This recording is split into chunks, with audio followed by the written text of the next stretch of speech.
Change is linked to the creation of mankind. Man was created to change God. It is amusing to hear people say God created man so he would have someone to love and to have someone to love him.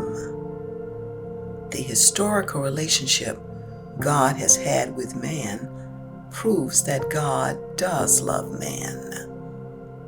But there is no consistent proof of action that man loves God. Becoming a father was God's vision of his greater self. He was able to achieve this through the sacrifice and obedience of his Son, Jesus Christ. This is revealed in Hebrews, the 5th chapter and the 5th verse. But God said to him, "You are my son.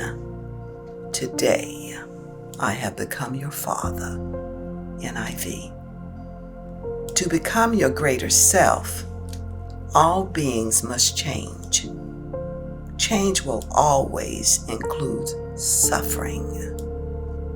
We focus on the suffering of mankind and overlook the suffering of God.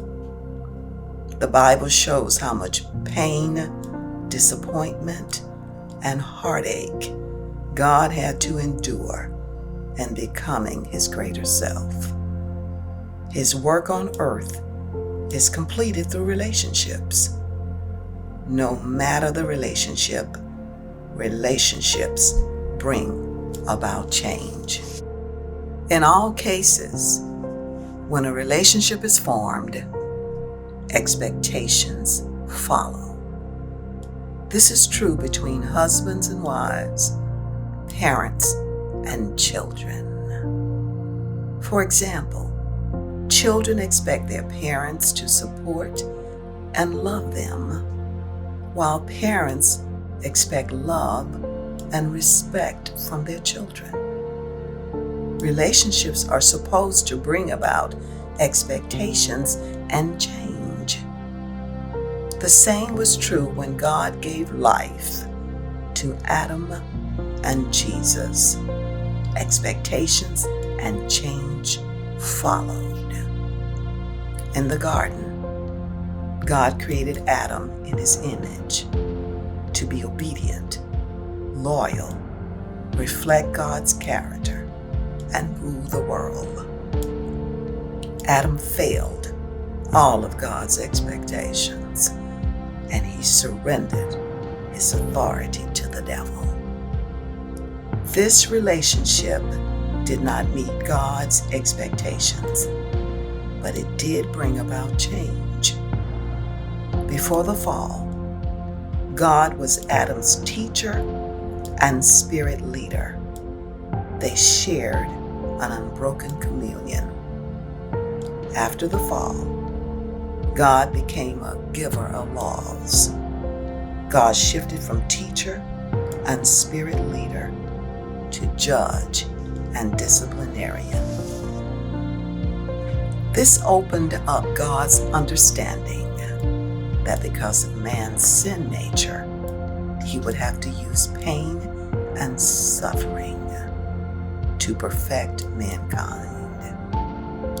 In contrast to Adam, Jesus' obedience to his calling made him become the Son of God and move God from being a giver of laws to being a loving Father. Jesus was loyal to God. He reflected God's character. He overcame in the desert. He did not relinquish his power to the devil. Jesus' life, through service and sacrifice, gave God what God needed. Now, instead of mankind being the children of Adam, Jesus made them the children of God. Currently, when we call out to God He gives mercy and grace instead of discipline and laws. Our relationships are supposed to bring about positive change, build tolerance, fuel closeness, and help us to become our greater self. Adam's relationship with God negatively changed because of Adam's failure to live up to God's expectations. Jesus' relationship with God developed into a father and son relationship because Jesus lived up to God's expectations. He did not fail God. Because of Jesus' obedience, he changed God from a punishing God of the law to a loving Father of grace. We must be able to discern positive relationships that will move us forward and negative relationships that will stifle our growth. Through God's relationship with Jesus, he was able to become his greater self. Mankind changed God. Therefore, mankind is God's change agents. Could this be the real reason why God created man? Learn more. Read I Spent an Evening with God by Donna Harmon. Available in paperback at Amazon.com.